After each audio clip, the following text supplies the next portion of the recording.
Okay, this is going to be a little bit about carving techniques. I have some extra loop tools, which are great carving tools in the lab that I can loan you. If you come in to drop off your tiles, I can loan those to you. You can sign them out. But I realized that, anyways, here's some tools that you might have around your house already that are pretty easy to get started with. And I might get out just an old steak knife and show you that, but right now I'm just going to show you this. So I'm going to start on this corner here. Now this plaster has been sitting around, it's very dry. Notice that I have down newspaper. That's really important because this carving process, sorry, the clay process is messy too, but this carving process is really messy as well.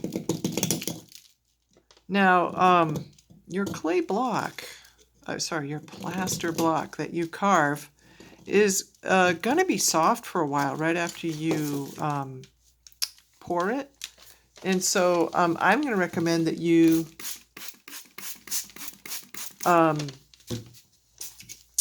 go ahead and rough out your piece. Like I might see if you can like have an idea before you even really start. And sorry, have an idea of what you want to carve before you even make your plaster block. Because then, yeah, you can rough out some of the things when it's soft. And it's interesting. This plaster block has been around for a while. But it's actually really easy to carve. So I'm pulling towards my thumb. I wouldn't do this if this knife was extremely sharp. But you can also do this kind of carefully. The loop tools are probably a better option. A smaller tool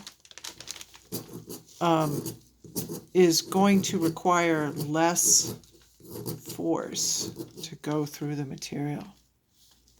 So looking at my clay model a little bit, this head is really the top thing of that. It's the thing that sticks out most. So I'm just going to kind of take away material. Switch to a bigger loop tool. Sometimes the thumb thing is still really good, especially for corners. It's fast when you can pull towards your thumb like this. There's some other clay tools or tools around the house that you might have. Let me grab a Surform tool and show you that. So Surform tools look like this. You can pick them up at Home Depot, and they're basically a kind of grater, and they can be a nice way to, especially to like round corners. But it's also a pretty efficient way to just take away material. This one is set up right now to pull towards me. But you could flip this around and push if you wanted, if that was more comfortable for you. Pulling towards you is stronger. Here's another version of a Surform tool, one with a handle. And this one is set up. Yep, this one's set up to pull towards you too. So that's an example.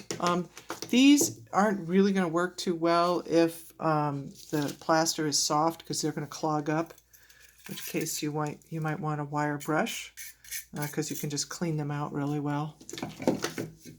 This is an exacto knife, and kind of an old school one. And set that up where you guys can see what I'm doing. That's actually working pretty well. What I like about that is that I can put in quite a bit of pressure, but I'm carving towards the table and not my finger, which is a good way, again, to make some progress. to be a little bit careful about digging in the way I'm doing now, because you know, it's great if you want to remove a whole chunk, but then you might lose something that you don't actually want to lose. So the more aggressive techniques are kind of better in the roughing out stage. But it's getting there. And anyways, that gives you an idea of how to use some tools that you might have around the house. I'm going to carve for a little bit more off camera, and then I'll be back. You guys, I didn't want to gouge into my table, so I put a piece of board that I had underneath my newspaper. Just a thought.